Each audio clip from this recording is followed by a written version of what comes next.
Bueno, hermanos, estamos, como decía Elena, muy contentos de poder estar con ustedes. Decidimos venir en este fin de semana porque la verdad es que cada vez tenemos menos tiempo para hacer lo que a nosotros nos gustaría. Pero gracias al Señor la obra ha crecido tanto y no para de crecer que a veces nos resulta prácticamente imposible estar en todos los lugares que el Señor nos ha permitido, ¿no? Pues de alguna manera, directa o indirectamente, respaldar y abrir, ¿no? Yo llevo más de 40 años orando por dos cosas casi todos los días. Y el Señor me sorprende, nos está sorprendiendo. Una era para que Dios me diera recursos, para poder ayudar a gente, a abrir obras, a ir al ministerio y no tener que decir, hermano, nos gustaría apoyarte, pero no podemos porque no tenemos ni para pagar la luz. Y siempre esa es una oración que yo le hago muy a menudo al Señor. Señor, dame recursos. ¿Por qué siempre tenemos que tener tan pocos recursos para comprar Biblias, alquilar locales, ayudar a un matrimonio que a lo mejor quiere servir al Señor a tiempo completo? Esa es una petición que yo la hago muy frecuentemente al Señor y yo les pediría a ustedes que si me apoyan también, se lo agradecería. Y la segunda petición que le hago casi a diario al Señor es que me dé obreros, que nos proporcione gente. Yo la verdad es que hay una cosa que, mira que le doy vueltas y la pienso, pero yo no encuentro una respuesta. Y lo pregunto aquí, lo pregunto en otros países. ¿Por qué si todo esto es tan bonito? ¿Por qué si todo esto es verdad? ¿Por qué hay tan poca gente que quiere servir al Señor?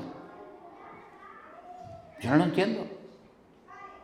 Si verdaderamente Él murió en una cruz por nosotros, y Él resucitó al tercer día, y esto es verdad, ¿por qué no le contamos esto a todo el mundo? ¿No les parece? Como si todos los días muriera un Señor en una cruz y resucitara al tercer día, ¿no? Cuando yo fui por primera vez en Las Palmas hace muchos años a una iglesia y escuché a un pastor decir estas cosas, aquello me impactó tanto que yo dije, Dios mío, esto se lo tengo que contar a todos los colegas míos del barrio. Esto se lo tengo que contar a mis vecinos. Y yo salía por la calle y agarraba a la gente y decía, claro, no lo hacía con buenas maneras, ¿no? Porque a veces no me querían escuchar, decía, ven para acá, y lo agarraba así por el pecho, digo, ven para acá. Y claro, el pastor me dijo, así no se evangeliza, Manuel, estás espantando a la gente. Digo, es que no me hace caso, pastor. Le doy así. Dice, no, así no es, así no es. Digo, bueno, pues dígame cómo es. Y yo dije, Dios mío, si todo esto es verdad y el Señor me sacó los demonios que vivían en mí, y el Señor hizo tantas maravillas en mi vida, ¿cómo voy a estar ahí sentado 1 año, 2 años, 3 años, 20 años, 40 años, hacerme viejo y no haber dedicado mi vida a hablarle a la gente de Cristo? Entonces, esa es otra de las peticiones que yo todos los días le hago al Señor. Señor, levanta obreros. Mira, por ejemplo, ahora mismo, en Miami, tenemos entre 150, 180 hermanos que forman parte de lo que llamamos nuestra iglesia virtual, que me ruegan, pastor, por favor, abramos una iglesia, pastor, que tenemos el dinero, pastor, somos un montón de familias. Digo, ¿y a quién mando, mijo? ¿A quién ponemos al frente de la obra? Es una tragedia tener gente que te ruega, por favor, queremos abrir una obra y que no haya nadie dispuesto a ir allí a ser el pastor de esa gente. Pero eso me pasa en Florida, eso me pasa en Orlando, eso me pasa en todas partes donde vamos. En Madrid tenemos un grupo precioso de hermanos que se reúnen de vez en cuando frente a una pantalla enorme en un local que ellos alquilan porque no tengo un pastor para mandarlo para allá, no hay un pastor. En Bogotá, el pastor nuestro de Colombia, de Tierra Alta, tiene que viajar en avión para ir a predicar a Bogotá y luego irse a Tierra Alta, que los que son de Colombia saben la distancia que hay, porque no hay un pastor para tener un pastor en un sitio y un pastor en otro lugar. Entonces, cuando el Señor me dio la oportunidad de contactar con Alberto y bueno, y él pues quería servir al Señor, para mí fue una respuesta a la petición que le vengo haciendo durante muchos años al Señor. Y seguimos, Señor, manda obreros, manda obreros, manda obreros, manda obreros.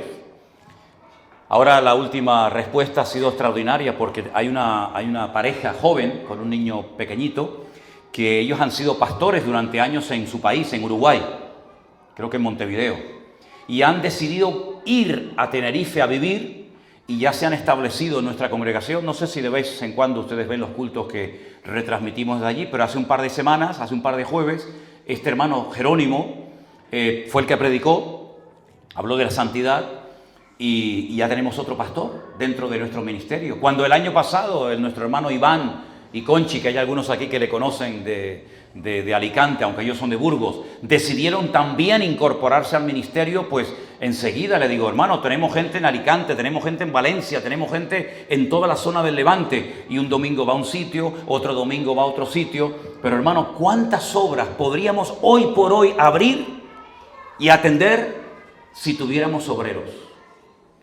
Yo vine este fin de semana con esta ilusión y con esta petición al Señor aquí a Fuerteventura. ¿Será que los obreros que estoy buscando a lo mejor están aquí esta tarde? Nadie me dijo amén. Pues seguiré viajando buscando obreros, Alberto. Aquí hay aquí obreros que están dispuestos a servir al Señor. Ah, bueno. A lo mejor yo me expresé mal. Qué bendición tan grande poder tener esta iglesia aquí en este lugar de la isla, de verdad, qué bendición tan grande. Pero es una responsabilidad, porque la cantidad de gente que yo veo que pasa para arriba, para abajo, caminando, con coches. Abrir una iglesia no es tan complicado. Se alquila un local, se compran unas cuantas sillas, se pone un cartel en la puerta y ya, entre comillas, tenemos una iglesia. Pero mantenerla, el testimonio, eso es lo que cuesta. Y eso es lo que tenemos que pedirle al Señor. Que ustedes que viven aquí, que trabajan aquí, sean un punto de luz. Y no diga la gente del mundo, ese es cristiano, esa es cristiana. Hazme el favor.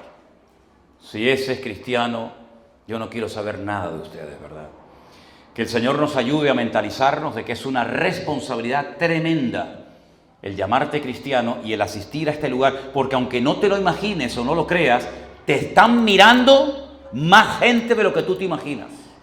Nunca olvidaré una vez cuando yo vivía en Argentina, en la ciudad de Rosario, que un hermano contó que un día se subió a lo que llaman ahí un colectivo, una guagua, un autobús, y el conductor le dio más cambio del que le correspondía, ¿sabes? Le dio más dinero.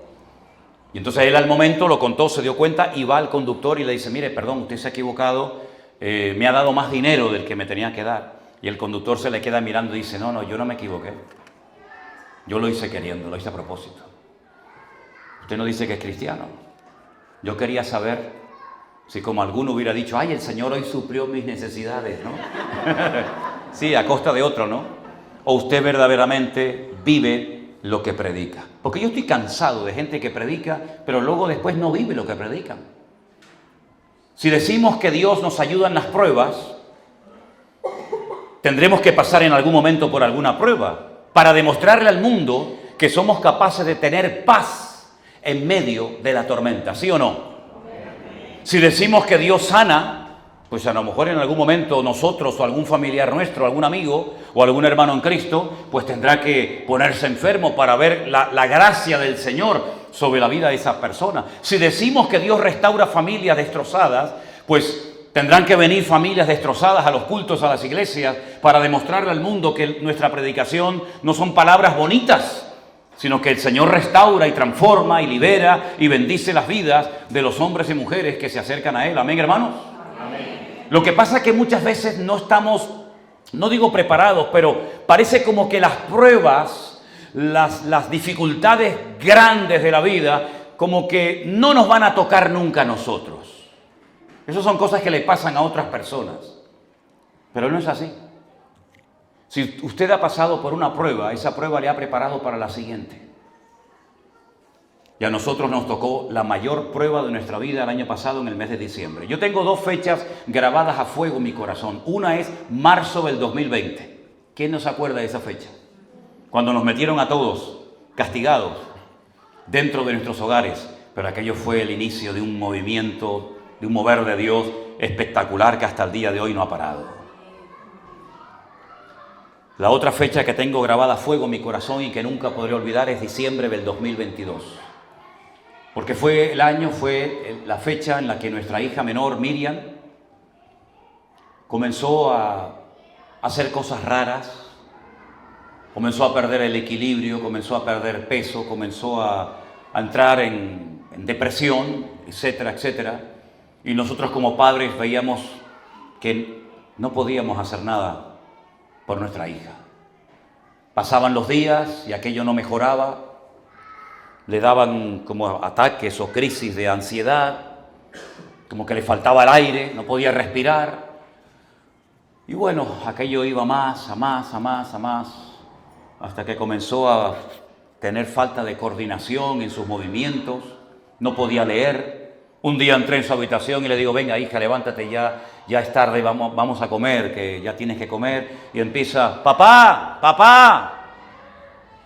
Y le digo, Miriam, ya está bien, estoy aquí al lado tuyo, ven, vamos a comer, papá. Y no me reconocía. La tuvimos que llevar al hospital, lógicamente, y tenemos el informe por escrito. Y ahí en ese informe aparece la palabra metástasis en la cabeza, en el cerebro.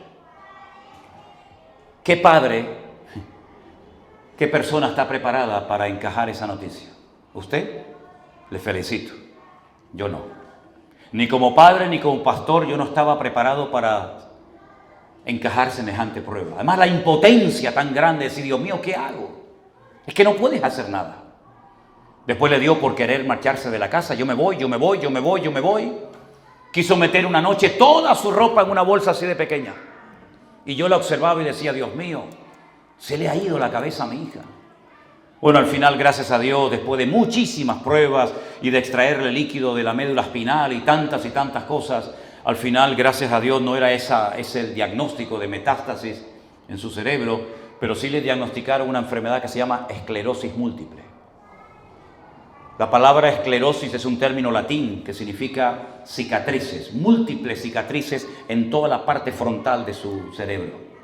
Lógicamente esto trae pues consecuencias y efectos, ¿verdad? Algunos son más visibles que otros y ha tenido que estar en tratamiento. De hecho, está en tratamiento el resto de su vida.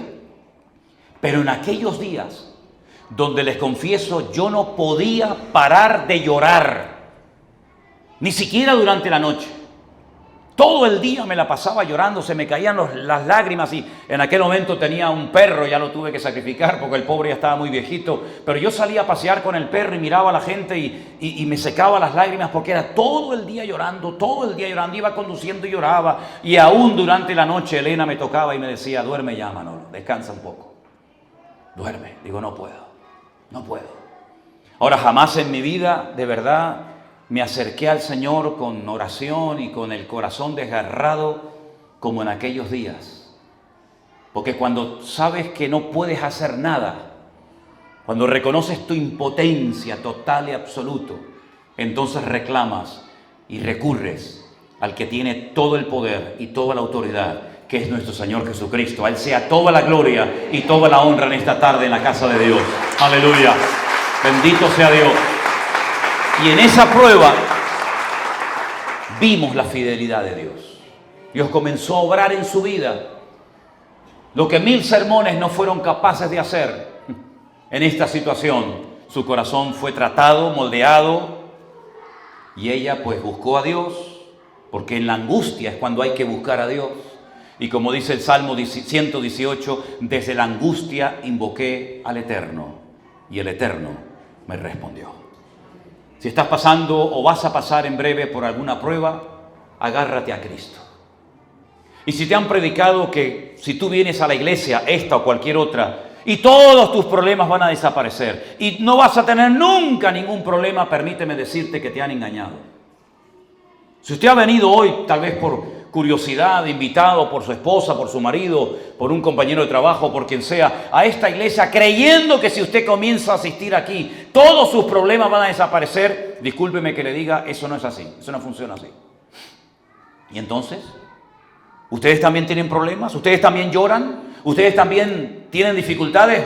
Más de las que te puedas imaginar. Pero en todas estas cosas somos más que vencedores, porque no estamos solos, sino que el que dijo, yo estaré contigo todos los días hasta el fin del mundo, nos acompaña, nos bendice, nos restaura, nos levanta, nos anima, nos consuela, nos bendice. Y en todo momento sabemos que no estamos solos en medio de la tormenta, sino que Él estará con nosotros todos los días, aunque no lo sintamos, Porque esto no es cuestión de sentimientos ni de emociones.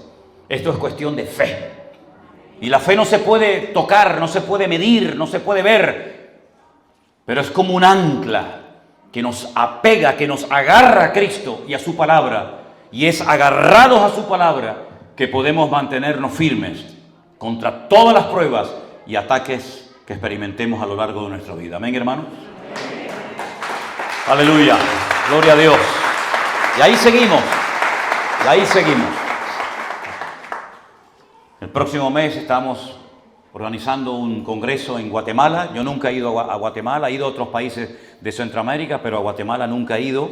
Y les pido por favor que estén orando para que este evento que estamos organizando, al que van a venir hermanos de Salvador, Nicaragua, Honduras, México también nos han dicho, Estados Unidos, pues sea toda una bendición. Incluso vamos a ir a una de las cárceles más famosas de allí de Guatemala a predicar la palabra, aunque mi hija me suplica que por favor no vaya, pero como yo soy al revés del pepino, basta que me digan no lo hagas para hacerlo, pues entonces el día que me diga vete, digo no, ahora no voy a ir.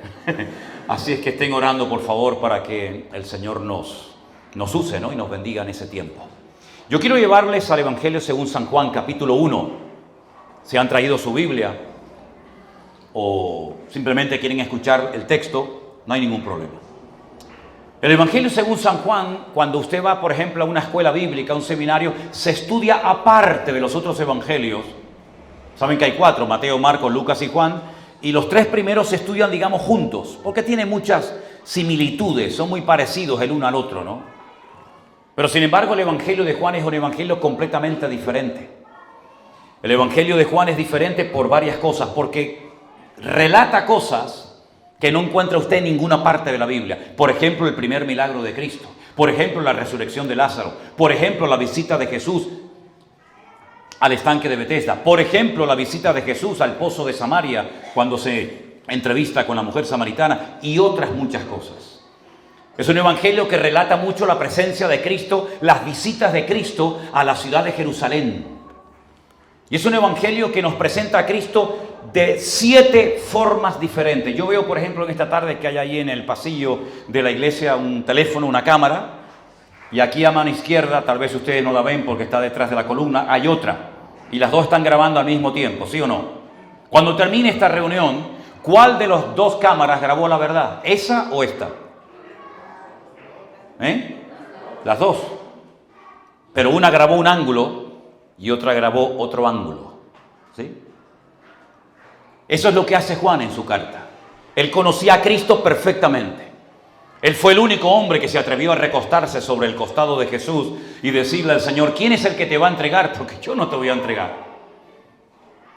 Entonces lo que él hace es, él escoge a propósito 7 milagros que los llama señales para presentarnos a Cristo desde 7 puntos de vista completamente diferentes, para conocerlo más profundamente.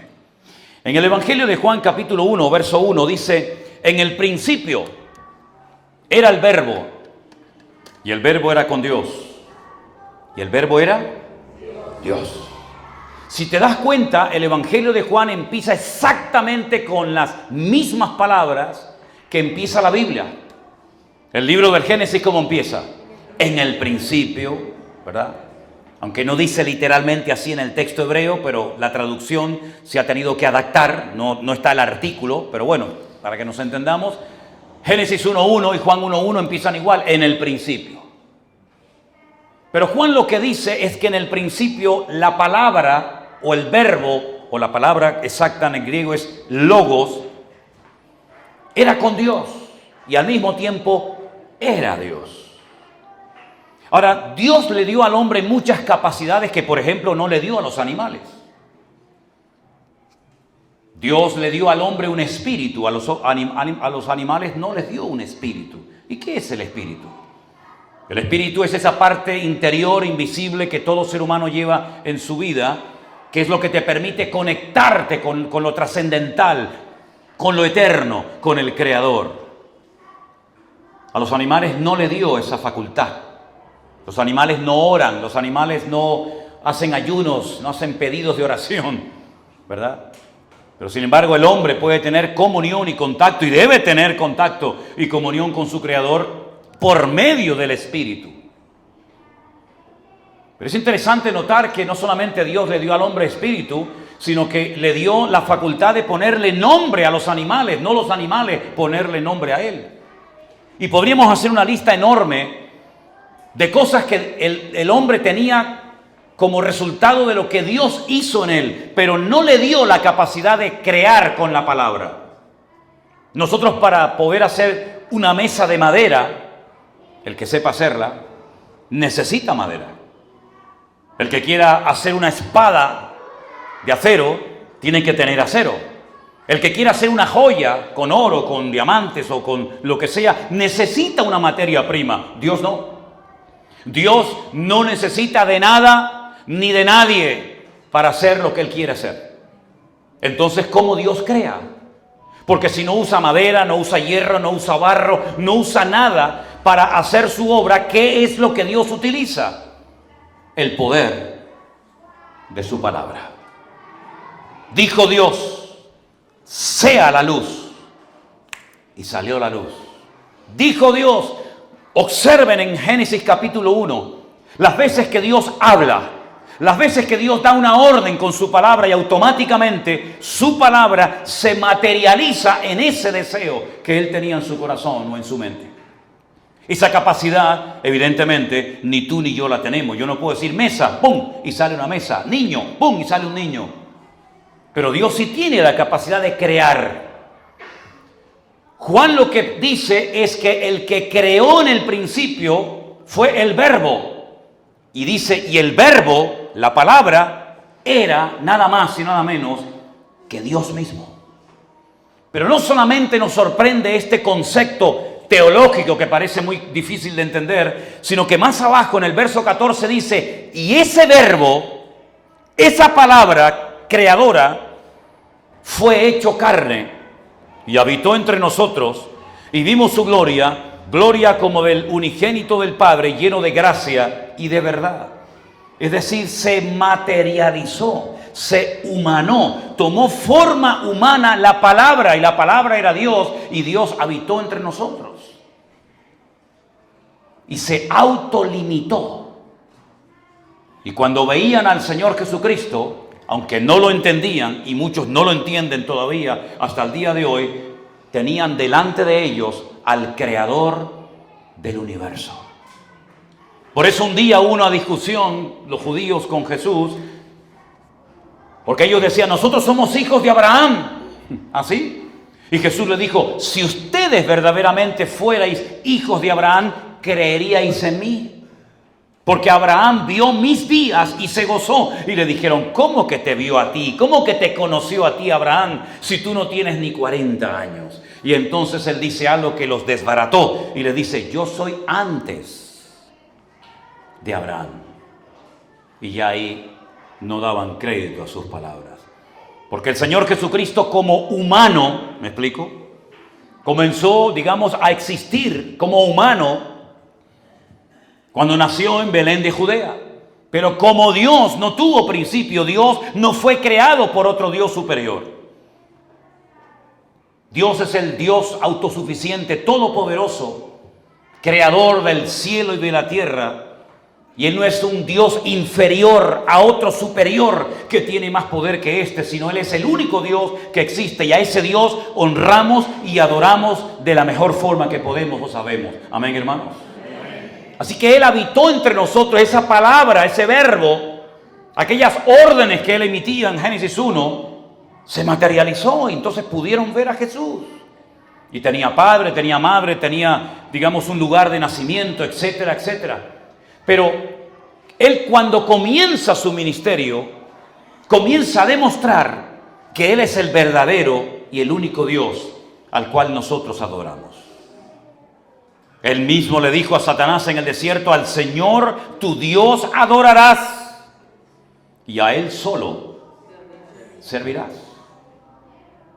Nosotros no somos un Dios en miniatura, como hay algunas sectas por ahí que dice que Tú eres un Dios en potencia. Si tú te portas bien y tratas bien a tu familia y te comportas bien como ser humano, tú algún día llegarás a ser un Dios. Eso no es cierto. Eso es rotundamente falso. Tú eres un ser creado por un Dios poderoso que tiene poder creativo, que no lo limita nada ni nadie.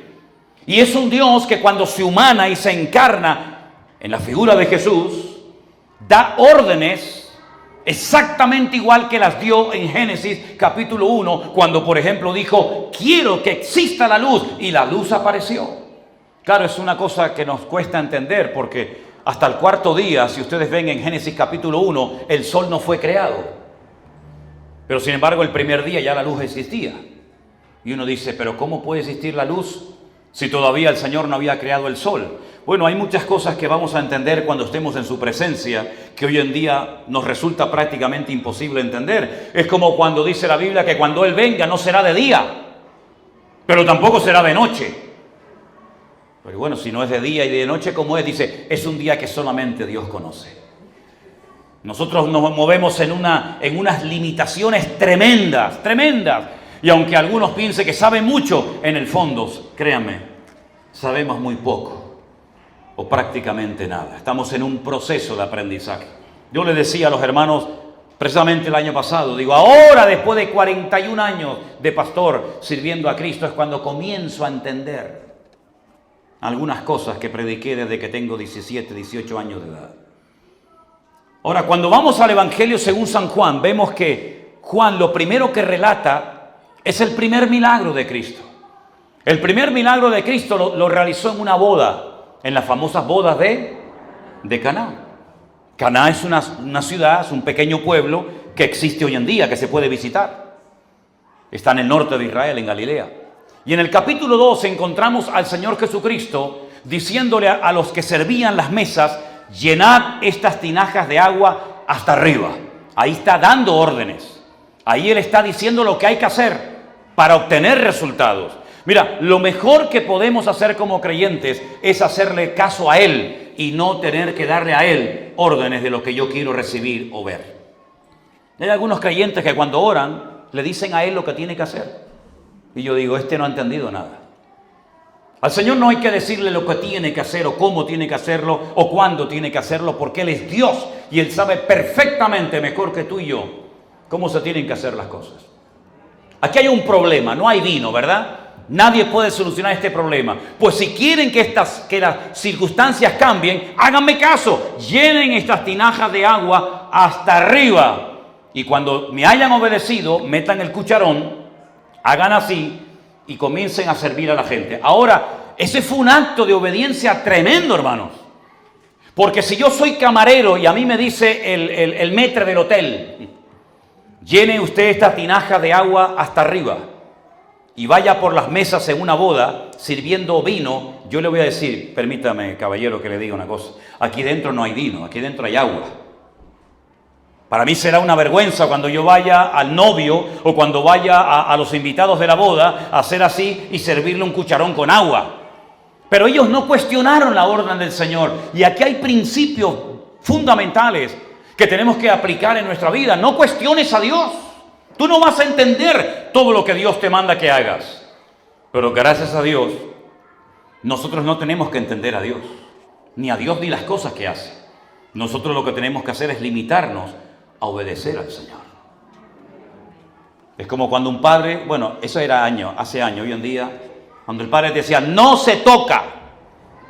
Hoy en día hay que negociar con el niño, hay que hablar con él, hay que hacer su amigo para que no coja un trauma, hay que llevarlo al psicólogo. Pero en la época mía no se toca. Y lo entendíamos perfectamente. Porque si lo tocabas, amigo, no lo ibas a tocar en tu vida, ¿verdad? Exactamente igual nuestra relación con Dios. ¿Y por qué? ¿Y por qué tengo que hacer esto? ¿Y por qué tengo que pedir perdón? ¿Y por qué tengo que leer la Biblia? Déjate de tanto por qué, mijo. Obedezca. Porque toda persona que obedezca a Dios, siempre Dios la va a bendecir. Pero todo el que esté todo el día, ¿y por qué? ¿Y por qué? ¿Y por qué? Pues siga usted con su por qué y siga con su tragedia y siga con su vida rota. Pero aquellos hombres y mujeres que dicen, Señor, yo no entiendo muchas cosas. Yo no he leído ni la Biblia entera en mi vida. Yo no he ido mucho a la iglesia, pero yo voy a hacer lo que usted me diga. Yo voy a hacer lo que tú me mandas en tu palabra. Vas a ver cómo Dios te va a bendecir. Y vas a decir, Dios mío, podía haber obedecido hace años atrás y no hubiera padecido, ¿verdad? Todo lo que ha padecido a lo largo de mi vida. Obedecieron al Señor, sacaron el agua, ya no era agua, era buen vino, dice la Biblia. Déjeme que les diga algo, porque sé que hay algunos hermanos que dicen, ay, pastor, pero beber vino es pecado. Eso no dice la Biblia. ¿No? Entonces voy a salir a beber. No, yo no estoy diciendo eso. Lo que le estoy diciendo es que lo que la Biblia prohíbe es las borracheras. Pero en la cultura de toda la cuenca mediterránea, incluida Israel, se bebía vino, mucho vino, en las celebraciones, en las bodas y en las fiestas. Pasa que hay gente que no sabe beber, entonces mejor que beban agua. Porque no saben beber, porque beben para emborracharse. Y en la Biblia no se bebía para emborracharse, sino todo lo contrario. Jesús dijo, sirvan ahora. Y dice que cuando probaron, cuando intentaron, fue cuando Dios bendijo y transformó el agua en vino. Oye, ¿no será que tu matrimonio no ha cambiado? ¿O tu vida no ha cambiado? ¿O esa situación difícil que tienes no ha cambiado? Siempre es lo mismo, porque no terminas de fiarte de Dios y de obedecer por consiguiente al Señor. Alguien dijo hace muchos años, si sigues haciendo lo mismo, no esperes resultados diferentes. Si quieres ver cambios en tu vida, compórtate de una manera diferente, obedece a Dios, porque Dios nunca te va a dejar pasar vergüenza. Si tú te fías de Él y obedeces a Dios, ¿no dice la Biblia que no será avergonzado ninguno de los que creemos en Él? ¿Cuántos dicen amén? Dios te va a honrar, Dios te va a bendecir, porque Dios siempre bendice al hombre y a la mujer obediente. Entonces ahí vemos en el primer milagro de Cristo cómo la obediencia trajo un cambio radical a esa boda, de tal manera que cuando probaron, cuando cataron aquel vino, dijeron, oye, tú lo has hecho al revés. El vino malo lo has puesto al principio y el mejor lo has guardado para el final. Es que también es un milagro profético, hermano, porque lo mejor está por venir. Y Dios nos ha escogido a nosotros para ir de gloria en gloria, de victoria en victoria, de bendición en bendición, y para ver cosas que nunca nadie vio. ¿Por qué? Porque dice la Biblia que Dios las tiene reservadas para los últimos tiempos, para aquellos hombres y mujeres que le aman. ¿Cuánto aman al Señor? Entonces prepárese para ver la gloria de Dios en su vida. ¡Aleluya! Prepárese para ver la gloria del Señor. ¡Qué bueno! Dios no conoce limitaciones de ningún tipo. Agua en vino, para Él no es ningún problema, para nosotros sería imposible. Pero en el capítulo 4 resulta de que viene alguien, una persona importante, una persona, digamos, influyente, y le dice que tiene a alguien enfermo en su casa. Ay, amigo, cuando la enfermedad, cuando el problema, en vez de afectar al vecino, te afecta a ti, qué diferente oramos, ¿verdad? Qué diferente nos comportamos. Este hombre viene destrozado al Señor y le dice, tengo un problema en casa que no puedo solucionar. Mi hijo está a punto de morir. Mi hijo está a punto de perder la vida. ¿Por qué tardó tanto el padre para ir a pedir ayuda a Cristo? Esa es una cosa que tampoco me explico. ¿Por qué tienes que caer tan bajo y llegar ya al límite de tu fuerza para clamar a Dios? ¿Sabes las lágrimas que te podías haber evitado? ¿Sabes los disgustos, las noches en vela que te podías haber evitado si en vez de esperar hasta el final y decir, bueno, vale, voy a orar, bueno, vale, voy a ir a la iglesia? Pero este hombre se acercó al Señor cuando dice, mi hijo está a punto de morir. Y entonces el Señor le dijo, ve, vuelve a tu casa, que tu hijo no se va a morir, está vivo. Y el hombre se fue. Y cuando llegó a la casa, la palabra había llegado mucho antes que este hombre a su hogar. La palabra de Dios no conoce límites, no hay fronteras para el Señor. Da igual si está aquí el enfermo o está a 5,000 kilómetros de distancia. Tú has creído, hemos clamado a Dios, hemos orado, ¿sí? Pues vete, que tu hijo no se va a morir. Hay una historia parecida en otro evangelio que dice que un centurión romano, un militar, vino un día al Señor Jesús y le dijo algo diferente a lo que le dice este. Este es un noble, es otra persona, es otro caso. Le dice, no hace falta que vengas a mi casa a orar por mi siervo, porque yo soy un hombre de autoridad y le diga a uno, ven para acá y viene, y le diga a uno, coge esto y vete para allá y va. No cuestiona mis órdenes.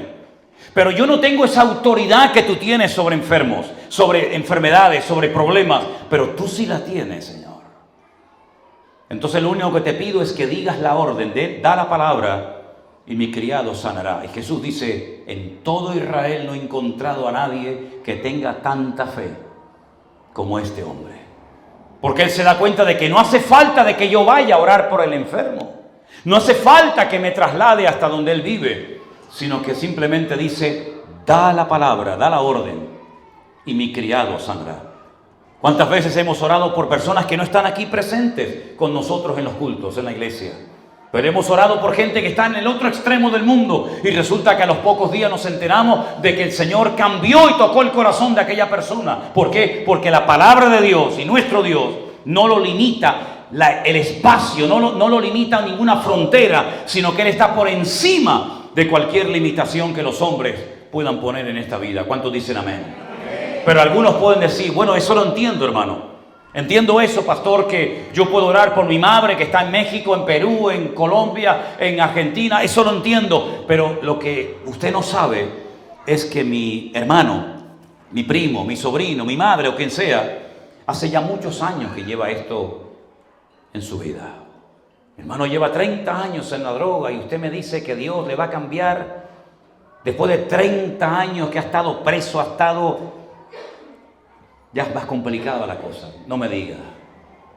¿Usted cree que a Dios le va a limitar el tiempo que usted ha sufrido ese problema, esa enfermedad o esa atadura espiritual? Déjeme que le lleve a Juan capítulo 5. Hay un estanque que todavía se puede visitar en la actualidad en Israel, que bueno, yo me acuerdo que creo que Alberto y Damaris yo los llevé para que lo conocieran. Se llama el famoso estanque de Betesda. El estanque de Betesda era un lugar donde se retenía el agua para utilizarla para la limpieza del templo de Jerusalén que estaba pegado. Y como en ese templo había una corrupción moral y espiritual terrible, la gente prefería ir y sentarse en unas escaleras que hay en el estanque de Betesda, porque decían, nunca había ocurrido eso, era una leyenda que se había transmitido, digamos, de generación en generación, que de vez en cuando descendía un ángel del cielo, movía el agua y el primero que se metía quedaba sanado. Nunca se sanó nadie en Betesda, jamás. Ni lo dice la Biblia, ni fuera de la Biblia. Era una leyenda que se había corrido entre la gente. Allí dice que había una multitud enorme de ciegos, mudos, paralíticos, que esperaban el movimiento del agua, que por cierto nunca se producía. Jesús un día llega al estanque de Betesda y se encuentra en el capítulo 5 con un paralítico que lleva 38 años tirado en el suelo sin poder moverse. 38 años, más años que los que tienen muchos de ustedes. Y le dice el Señor, ¿tú quieres ser sanado? Y en vez de decirle inmediatamente, sí, yo quiero que tú me sanes, le dice, es que yo no tengo a nadie que me ayude. Cuando se mueve el agua, cuando yo llego, ya es tarde, porque como soy paralítico y no me puedo mover, el Señor le dijo, levántate, toma tu lecho y anda. ¿Saben que yo conocí una vez a un ciego por el cual fui a orar en la ciudad de La Coruña, en Galicia? Estábamos en un recinto enorme, era un culto unido de iglesias, como un culto evangelístico, y había en la primera fila un señor ciego. Y esa noche había un ambiente extraordinario. Yo sentí el ir a orar por el ciego. Y cuando voy a orar por este señor ciego, le digo, me deja orar por usted porque creo que hoy el Señor puede hacer un milagro en su vida y abrirle los ojos. Y me dijo, no, por favor, no quiero que usted ore por mí. Digo, ¿usted no quiere que oremos por usted? Y me dice, no. Digo, ¿pero usted no cree que Dios le puede sanar esta noche? Y me dijo, claro que lo creo. Le digo, entonces, mijo, dice que yo soy el presidente de la ONCE. La organización, esto que juegan algunos de ustedes, este es el Euromillón y toda esta vaina. Mire esta noche a ver si le tocó. Yo soy el director del presidente de la ONCE y si me sana pierdo el trabajo. Y le dije, pues quédate ahí con tu ceguera. Hay gente que no quiere cambiar. Eso fue una de las cosas que a mí más me costó aceptar en la vida como pastor. Gente que no quiere cambiar. Reconocen que están haciendo mal, reconocen que han destrozado su matrimonio, reconocen lo que quiera, pero no cambian. Sí, algún día dejaré la droga, algún día dejaré esto, pero no quieren cambiar. Incluso hay gente que le gusta levantar compasión y pena en la gente y les gusta lamerse la herida y en el fondo probablemente no tenga muchas ganas de ser sanados.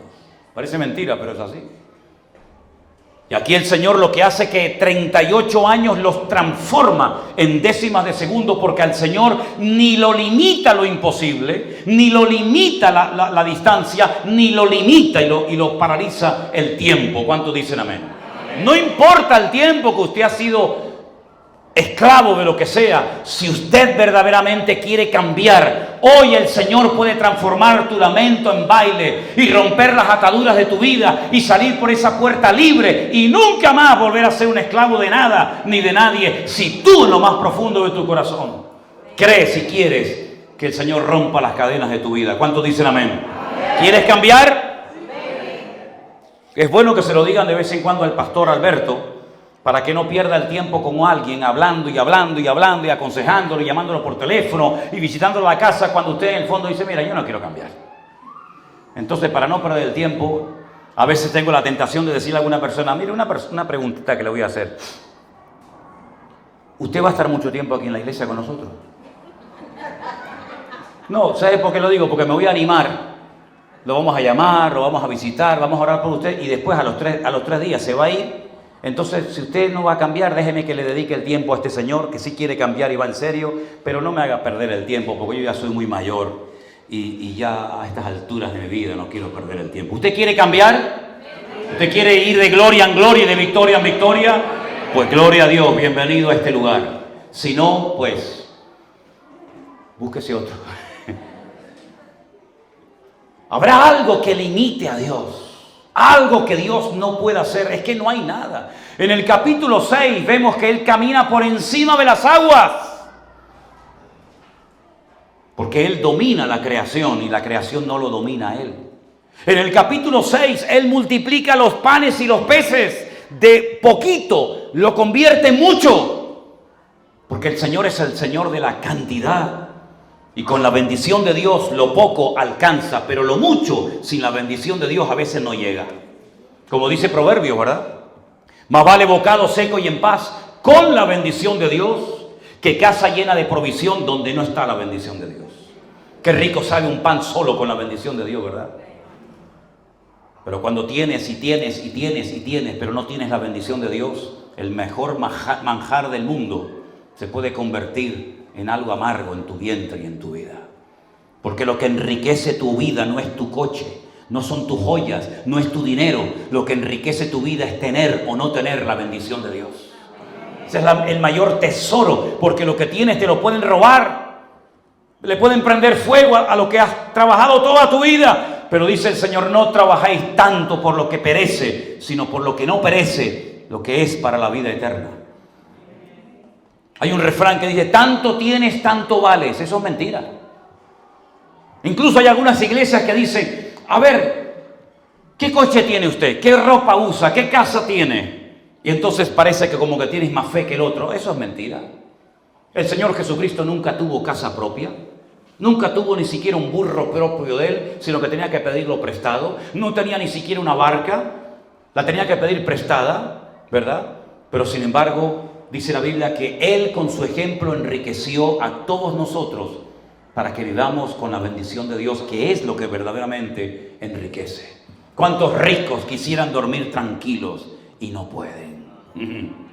¿Cuánta gente con muchos recursos materiales les gustaría tener un minuto de la paz que tú dices tener en tu corazón y no la pueden comprar con todo el dinero ni con todo el oro del mundo? Alguien dijo, con dinero sí, usted puede comprar una mujer, claro, ¿sí? Pero nunca vas a comprar una esposa.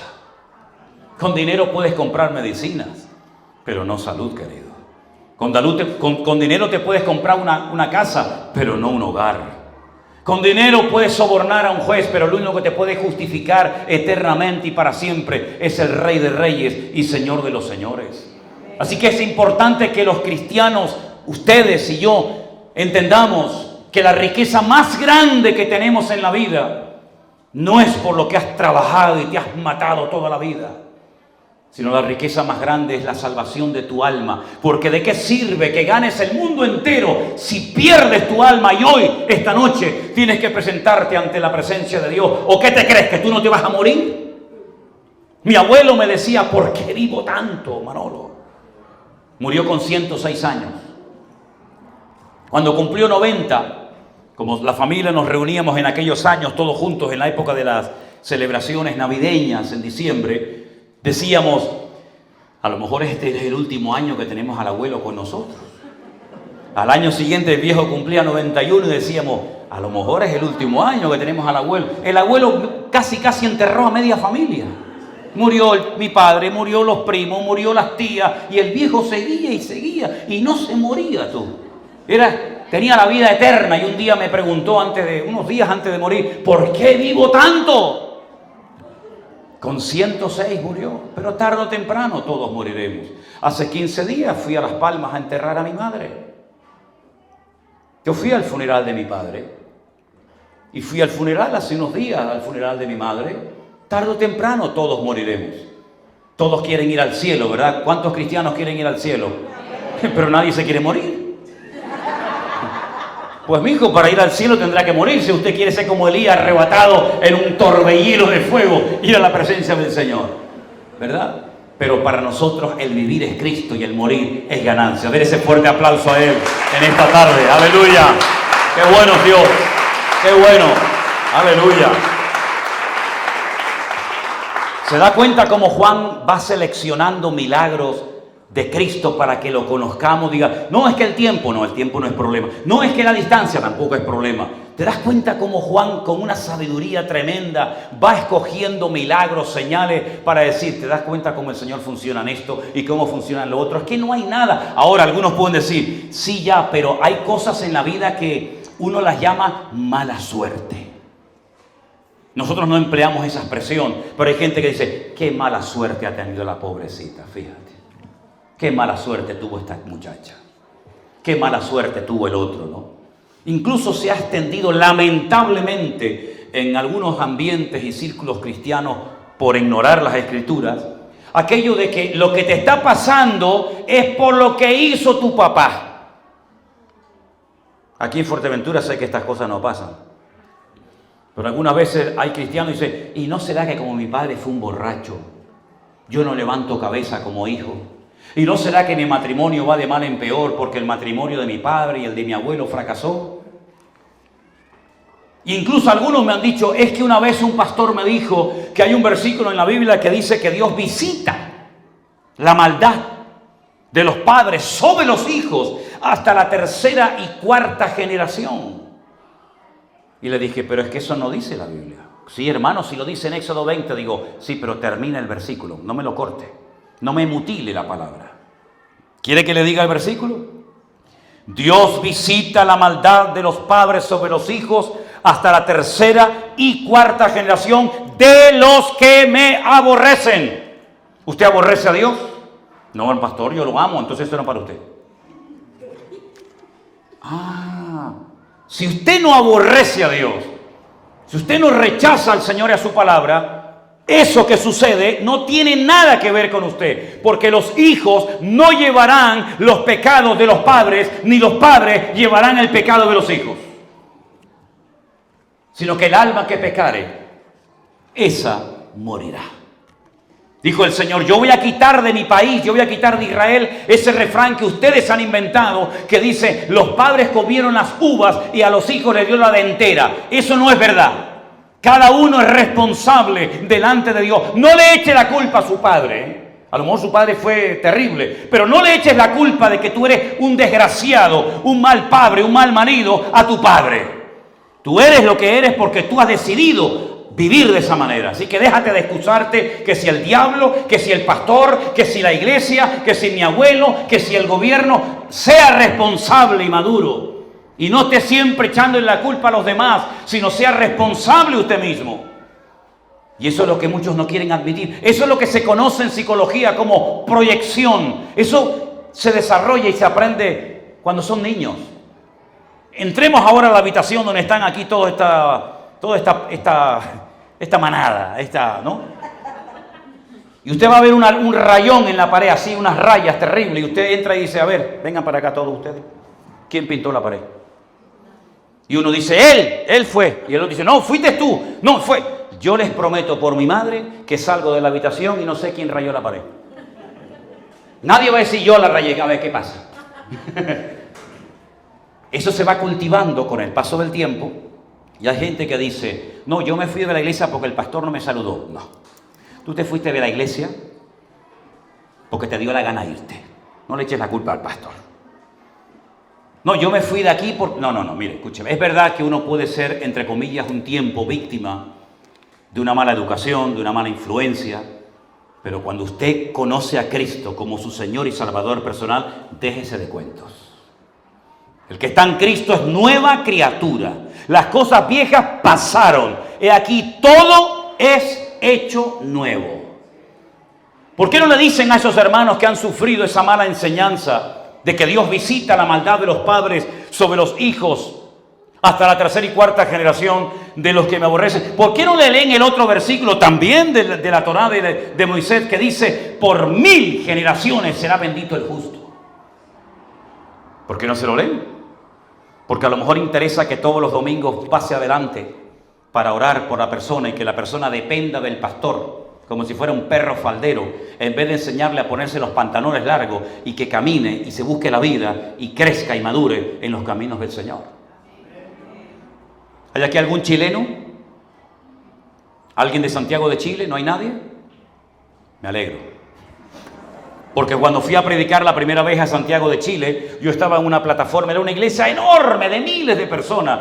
Estaba compuesta mayoritariamente por una etnia, unos hermanos, no sé si se llamaban los tobas o no sé, era una especie como de hermanos indígenas, ¿no? Y estoy sentado en la plataforma y el pastor me dijo, usted me dijo que viene de España, ¿no? Digo, sí, yo vivo en España. Claro, cuando voy a Latinoamérica ya digo que vengo de las Islas Canarias, porque en algunos lugares he dicho que vengo de España y me quieren pedir que les devuelva el oro que los españoles se llevaron de España. Digo, pues yo no tengo ni... En Bolivia me querían matar los indígenas en La Paz, porque ustedes son los que violaron a las mujeres. Digo, yo no violaba a nadie. ¿Yo qué voy a violar? Si por poco me violan a mí cuando era niño. ¿Qué está hablando? Entonces, en Santiago de Chile, el pastor se me acerca y me dice, usted viene de España, ¿no? Dije, sí, vengo de España. Ahora yo ya digo, no, yo vengo de unas islas que los españoles mataron a los guanches y por poco nos matan a todos. Es que los españoles son terribles. Digo, son terribles los españoles. Pero eso lo aprendí con el tiempo, ¿no? Entonces, en Santiago de Chile me dice el pastor, sería bueno, pastor, ya que usted viene de España y es español, fíjate tú, que usted pidiera perdón hoy a la iglesia. Y yo lo miré así y digo, ¿yo? Pero si es la primera vez en mi vida que yo vengo aquí, yo nunca he venido aquí. De hecho, nunca más fui a esa iglesia. No, pero sería bueno que usted pidiera perdón. Digo, ¿y qué cosa hice mala? Dice, no, es que usted sabe que ustedes se robaron el oro y violaron a las mujeres. Y digo, ¿yo? Pues si yo tengo que orar para pagar el alquiler de la iglesia todos los meses, ¿qué me robé oro yo? ¿Qué están hablando? Y dice, no, sería bueno. Digo, bueno, vale. Entonces, subo al púlpito y antes de predicar, digo, bueno, hermanos, quiero pedir perdón. Fui un hipócrita, de verdad fui un hipócrita. Pues no lo sentía, pero como este me lo pidió, yo lo hice, ¿no? Entonces yo digo, pues quiero pedir perdón porque los españoles fuimos muy malos y no sé qué. Mira, en mi vida he visto una iglesia con semejante quebrantamiento como aquella. La gente... Se levantaron 3 o 4 señores así de la tribu, se me acercaron, me abrazaron y me dijeron, hoy se ha roto un odio en mi corazón contra los españoles. Hoy soy libre. Y yo me dieron ganas de decirle, es usted el que me tiene que pedir perdón a mí, que no me puede ver en pintura, hombre. No podía ver. Bueno, mire, en la Biblia hay un hombre que cuando los discípulos lo ven, le dicen al Señor, Señor, mira. Es ciego de nacimiento. No es que perdió la vista, como por ejemplo el patriarca Isaac, que perdió la vista. Otros, ¿no? No, es que este tenía las cuencas de los ojos vacías, huecas. No tenía el globo ocular. Yo vi un hombre así en Jerusalén, en la puerta de Damasco. Lo miré a la cara y tenía esto hueco, así. No tenía la bolita, ¿no? El globo ocular. Y le dicen, Señor, ¿quién pecó? ¿Este o su padre? Para que haya nacido así. Y el Señor les dice, ni este ni su padre. ¿Cómo que no? ¿Esto no es una especie de maldición hereditaria? No. ¿Saben por qué este hombre nació así? No, Señor. Para que la gloria de Dios hoy se manifieste en él. Y coge barro, escupe, le hace una albondiguita así, ¡pam!, se la pega en un ojo, ¡pam!, se la pega en el otro y le dice, vete a lavarte al estanque de Siloé. El estanque de Siloé, desde donde él le habló al ciego hasta el estanque de Siloé, hay una tirada increíble. Pero el ciego podía haber dicho, pero ¿cómo voy a ir si no veo? Pero él dice que fue, cuando se lavó, sus ojos fueron abiertos. No existe mala suerte entre los cristianos. ¿Cuántos dicen amén? Es que acabo de ver un gato negro. ¿Y? No tienen derecho a vivir los gatos negros. Ay, que se me cayó la sal. Mi padre fue matador de toros, mi padre fue torero. Y esa gente son terribles. Terribles. No puedes decir esta palabra, no puedes poner el sombrero encima de la mesa, no puedes bajar por una escalera, no puedes usar... Pero cosas tremendas. Cuando tú eres cristiano, tienes al Señor que te protege de noche y de día. Y no como aquella mujer que me... Pastor, sí, pero es que al lado de mi casa vive una santera. ¡Gloria a Dios!, le dije. ¿Por qué? Digo, porque tú tienes más poder que toda esa gente juntos. Porque mayor es el que está en ti que el que viene contra ti. No tiene que tenerle miedo al gato negro, ni a la sal que se rompe, ni al espejo. No tiene que llevar herraduras, patas de conejo o toda esa vaina que la gente se ha inventado. Porque el que está en usted es mayor que el que viene contra usted. Por un camino vendrán y por 7 huirán. Bendito sea Dios. ¡Qué mala suerte, hombre! Por favor. ¡Qué mala suerte! No, en Cristo no hay mala suerte, en Cristo hay victoria. Dice, ni ángeles, ni principados, ni potestades, ni lo alto, ni lo bajo, ni lo profundo, ni ninguna cosa creada nos podrá separar del amor de Dios que es en Cristo Jesús, Señor nuestro. Antes bien, en todas estas cosas somos más que vencedores por medio de aquel que nos amó. Así que duerma tranquilo, mi hermano. Cuando yo fui a Cuba la primera vez, al lado de la casa del pastor había unos paleros.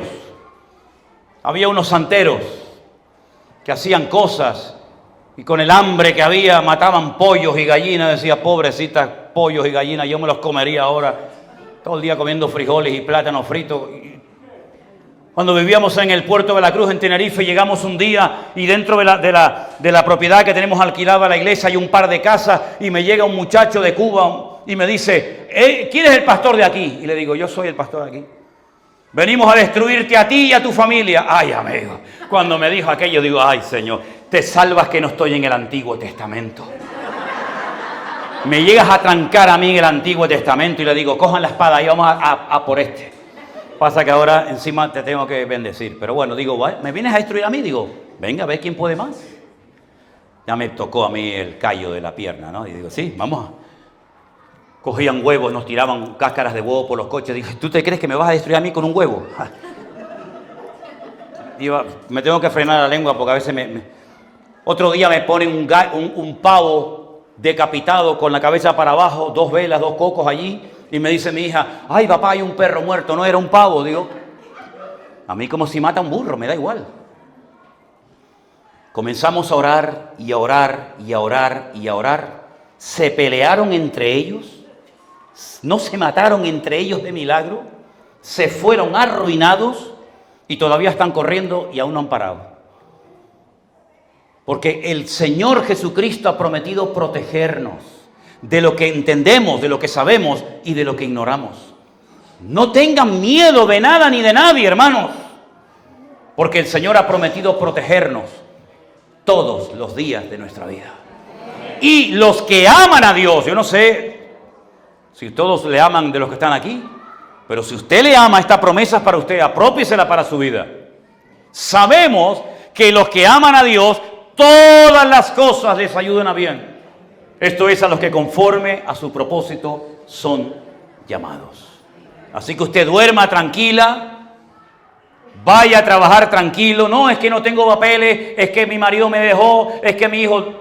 Usted no depende de las circunstancias, sino de una realidad. He aquí, yo estoy con vosotros todos los días hasta el fin del mundo. ¿Cuántos dicen amén? Amén. Pero la última señal, espera, todavía no he terminado.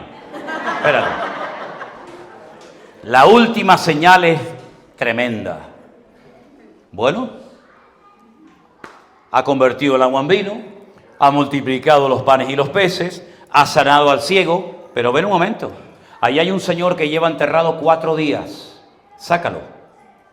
Yo fui a Betania a visitar la tumba de Lázaro y me metí dentro de la tumba de Lázaro. La tumba de Lázaro no está así a pie de calle, sino tú entras y hay como una escalera de piedra así de caracol que tú vas bajando y cuando llegas abajo hay como una losa de piedra y ahí pusieron el muerto, subieron la escalera, ponen una piedra y ahí se quedó.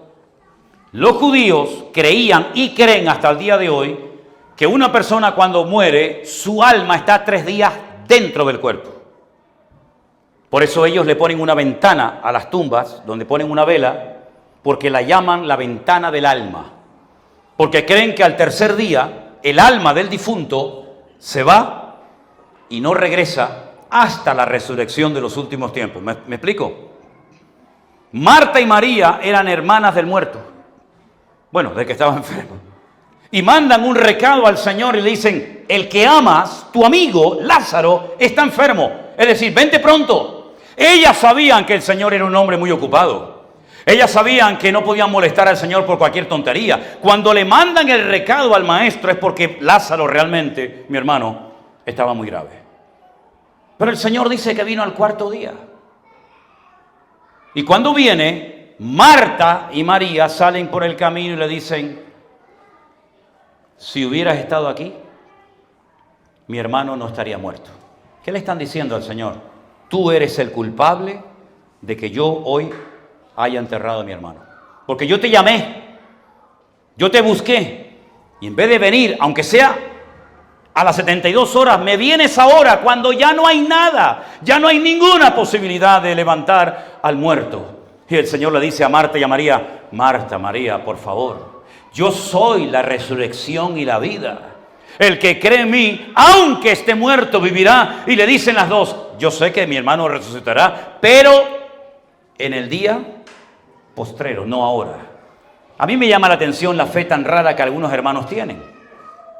Creen que cuando mueran o venga el Señor y nos arrebate, vamos a ir en una nube a la presencia del Señor y vamos a vivir en una ciudad llamada la Nueva Jerusalén con las calles de oro y las puertas de perla. Eso lo cree cualquier cristiano, ¿sí o no? Y creen que van a ver a Abraham, a Moisés, a David, a Salomón y vamos a estar por la eternidad con el Señor. Sí, tienen una fe tan espectacular, pero después no creen que mañana puedan pagar la renta del piso. Qué fe más extraña, ¿no? Yo soy la resurrección y la vida. Yo sé que mi hermano resucitará, no en el día postrero, hoy va a resucitar tu hermano. Vamos al cementerio. Cuando va al cementerio y quitan la piedra, yo me puse un día dentro de la tumba de Lázaro y le dije a los de afuera, griten mi nombre, y no se oye nada. No se oye. Pero dice la Biblia que el Señor Jesucristo se paró en la tumba de Lázaro y dijo, Lázaro, sal fuera. Y el que estuvo muerto durante 4 días se levantó, comenzó no sé cómo a subir las escaleras, porque estaba todo envuelto en un sudario, en una sábana que las apretaban y le ponían así como ungüentos. Subió como pudo y cuando llegó arriba le dijo a la gente, desatadlo y dejadlo ir. Lo que nunca se había visto. Una persona que había estado 4 días muerto. En Israel hace mucho calor y te puedo asegurar que los gusanos ya habían hecho acto de presencia en el cuerpo de ese muchacho. Pero allí estaba el que dijo, yo soy el camino, yo soy la verdad y yo soy la vida. La guinda de todos estos milagros que aparecen en el Evangelio según San Juan es la resurrección de Lázaro, para que quede bien claro que ni el espacio ni el tiempo, ni ningún tipo de limitación, de la índole que sea, pueden frenar el poder de Dios, la presencia del Señor en una vida, cuando Él decide cambiarla y transformarla para su honra y para su gloria. Yo no sé cuál es la situación por la cual tú estás atravesando, no tengo ni la más remota idea. No sé si eres cristiano o cristino. No sé si verdaderamente estás en orden hoy o tu vida es un desastre, aunque aquí pongas cara de santo. No tengo ni idea. No sé si verdaderamente crees o has venido a pasar una tarde entretenida. Pero lo único que tengo la completa seguridad es que mi Señor llegó el primero esta tarde a este culto. Y Él ha venido para ayudarte, para sanarte, para romper las ataduras de tu vida y para que tú tengas una semana y una vida victoriosa y no seas una víctima de nada ni de nadie, sino que tú puedas caminar con la bendición de Dios y puedas vivir en paz con su presencia y con su bendición todos los días de tu vida. La iglesia, como le decía esta mañana a una muchacha, no cambia a nadie. Los pastores no cambiamos a nadie. Yo no creo en eso de que, bueno, ahora pase usted adelante, el pastor le va a poner la mano encima, ora para usted y le resuelve la vida. Yo no creo en eso. Yo creo que el único que cambia las vidas es el poder de Dios. Claro, cuando mi hija me dijeron que tenía esa enfermedad terrible, claro que pedimos oración, pero el que más tenía que orar era yo, su madre y sobre todo ella. Así que en esta tarde, sea como sea lo que tú estás atravesando en tu vida, ponga su confianza solamente en Dios. No ponga su confianza en los pastores, porque le van a fallar todos, yo el primero. No ponga su confianza en una iglesia, porque como te falle la iglesia, después te vas a encerrar en tu casa, vas a meter a todo el mundo en el mismo saco y vas a decir todos son iguales. No ponga su confianza en nada ni en nadie, sino solamente en el Señor, porque Él nunca a ti te va a fallar. Nosotros a Él, por supuesto, faltaría más, pero el Señor es fiel y el Señor te va a ayudar en todas las áreas de tu vida. Él sabe cómo resolver tus problemas. Él sabe cómo pastorear tu vida, porque Él es el único pastor perfecto que yo en toda mi vida he conocido y nunca, jamás me ha fallado ni me ha abandonado. ¿Cuántos dicen amén? Cierre sus ojos, por favor, en esta tarde, ahí donde está. Ahí donde usted está sentadito en esa silla. Usted ha oído milagros tremendos que hizo el Señor Jesucristo hace 2000 años. Usted ha oído historias tremendas de lo que el Señor hizo cuando estuvo en este mundo caminando por las calles de Israel hace 2000 años. Pero ahora le corresponde a usted tomar una determinación, una decisión delante de Dios. Sea creyente usted o no, tarde o temprano usted tendrá que presentarse ante la presencia de Dios a rendirle cuentas por su vida. Y ahí Dios no le va a preguntar si usted era católico, si usted era evangélico. No, eso no cuenta nada. ¿Qué vas a hacer con Cristo a partir de hoy, mi querido hermano y amigo? Eso es lo que cuenta delante de Dios. ¿Qué es lo que usted va a hacer con la verdad que ha oído en esta tarde? ¿Qué va a hacer con la palabra poderosa de Dios que no solamente se pronunció en el Génesis, sino que se encarnó en Jesús? Y está con nosotros en esta tarde, en este lugar, para transformar su vida. Y puede ser que viva en la misma casa, con la misma familia, con la misma ropa, con el mismo sueldo, con las mismas limitaciones, pero con Cristo todo es diferente. Con Cristo la vida merece la pena vivirla.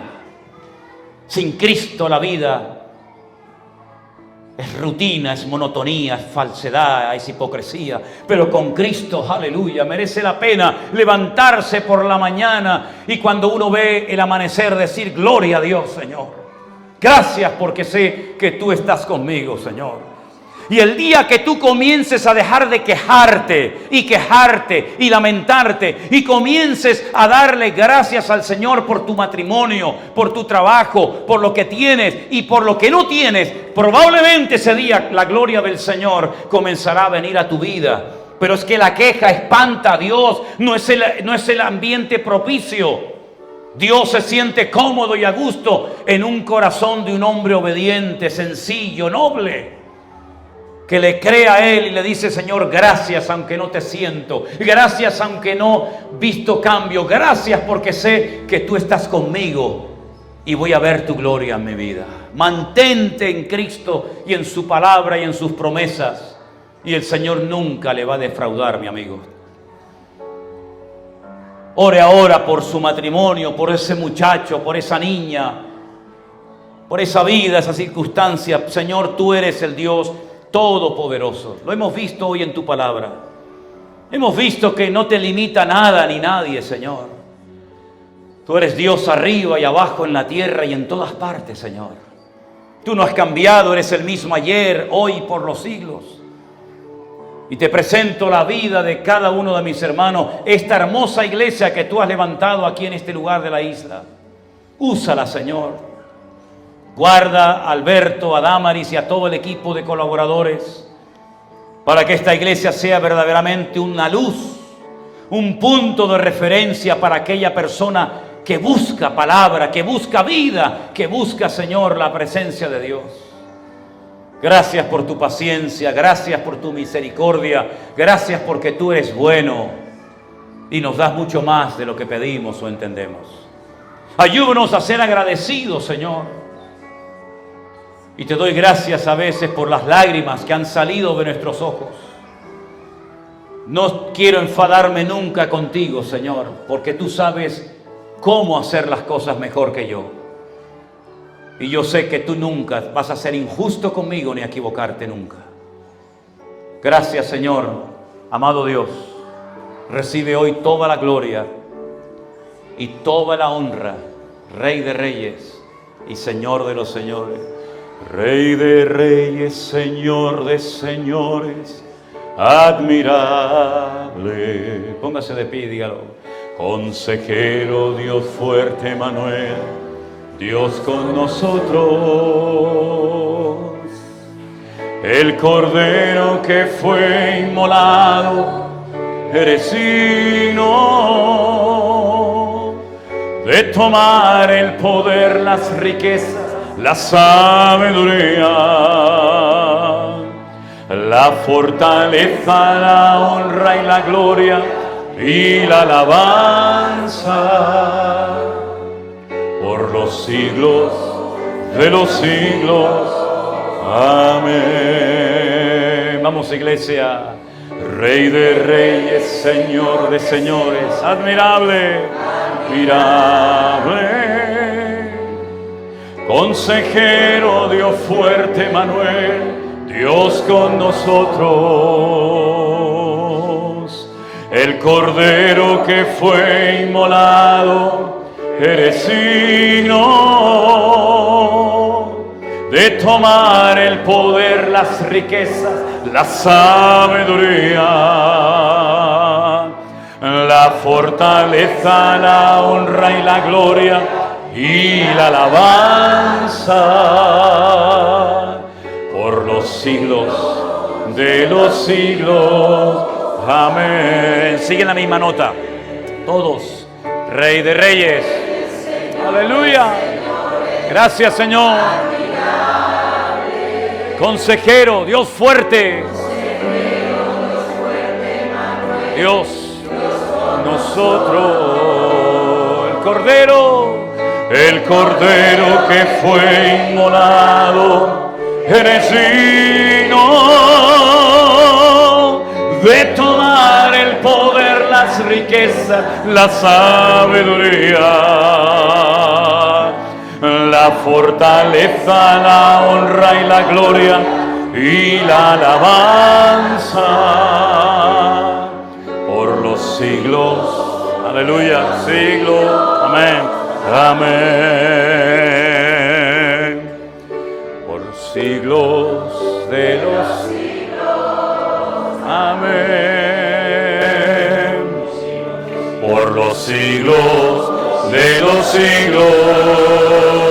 Amén. Aleluya. De los siglos.